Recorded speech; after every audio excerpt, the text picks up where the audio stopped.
प्रभु श्री राम की जय हो। श्री राम जी बोले, भक्ति स्वतंत्र है और सब सुखों की खान है, परंतु संतों के संग के बिना प्राणी इसे नहीं पा सकते और पुण्य समूह के बिना संत नहीं मिलते। सत्संगति ही जन्म मरण के चक्र का अंत करती है। जगत में पुण्य एक ही है, दूसरा नहीं।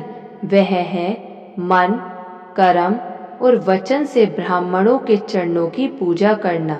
जो कपट का त्याग करके ब्राह्मणों की सेवा करता है, उस पर मुनि और देवता प्रसन्न रहते हैं। और एक गुप्त मत है, मैं उसे सबसे हाथ जोड़कर कहता हूँ कि शंकर जी के भजन बिना मनुष्य मेरी भक्ति नहीं पाता।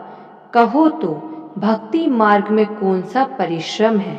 इसमें न योग की आवश्यकता है, न यज्ञ, जप, तप और उपवास की। यहाँ इतना ही आवश्यक है कि सरल स्वभाव हो, मन में कुटिलता ना हो और जो कुछ मिले उसी में सदा संतोष रखे। मेरा दास कहलाकर यदि कोई मनुष्यों की आशा करता है तो तुम ही कहो उसका क्या विश्वास है, अर्थात उसकी मुझ पर आस्था बहुत ही निर्बल है। बहुत बात बढ़ाकर क्या कहूँ। हे भाइयों, मैं तो इसी आचरण के वश में हूँ, ना किसी से वैर करे, ना लड़ाई झगड़ा करे, ना आशा रखे, ना भय ही करे। उसके लिए सभी दिशाएं सदा सुखमय हैं।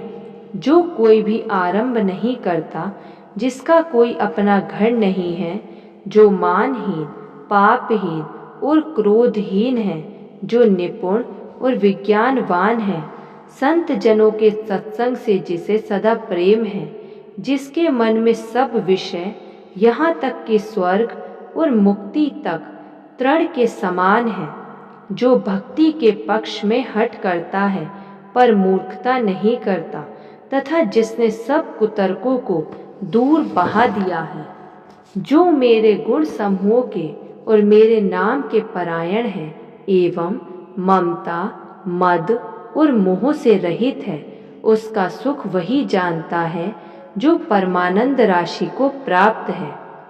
श्री रामचंद्र जी के अमृत के समान वचन सुनकर सबने कृपा धाम के चरण पकड़ लिए और कहा, हे कृपा निधान, आप हमारे माता, पिता, गुरु, भाई सब कुछ हैं और प्राणों से भी अधिक प्रिय हैं। और हे शरणागत के दुख हरने वाले राम जी, आप ही हमारे शरीर, धन, घर द्वार और सभी प्रकार से हित करने वाले हैं। ऐसी शिक्षा आपके अतिरिक्त कोई नहीं दे सकता। माता पिता हितैषी हैं और शिक्षा भी देते हैं, परंतु वे भी स्वार्थ परायण हैं, इसलिए ऐसी परम हितकारी शिक्षा नहीं देते।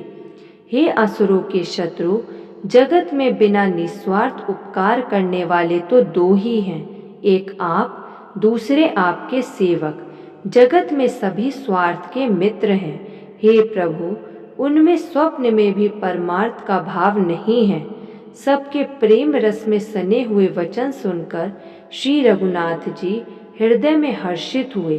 फिर आज्ञा पाकर सब प्रभु की सुंदर बातचीत का वर्णन करते हुए अपने अपने घर गए। शिवजी कहते हैं, हे उमा, अयोध्या में रहने वाले पुरुष और स्त्री सभी कृतार्थ स्वरूप हैं, जहाँ स्वयं सच्चिदानंद घन ब्रह्म श्री रघुनाथ जी राजा हैं। एक बार मुनि वशिष्ठ जी वहाँ आए, जहाँ सुंदर सुख के धाम श्री राम जी थे। श्री रघुनाथ जी ने उनका बहुत ही आदर सत्कार किया और उनके चरण धोकर चरणामृत लिया। मुनि ने हाथ जोड़कर कहा, हे कृपा सागर श्री राम जी, मेरी कुछ विनती सुनिए। आपके मनुष्योचित चरित्रों को देख देख कर मेरे हृदय में अपार भ्रम होता है।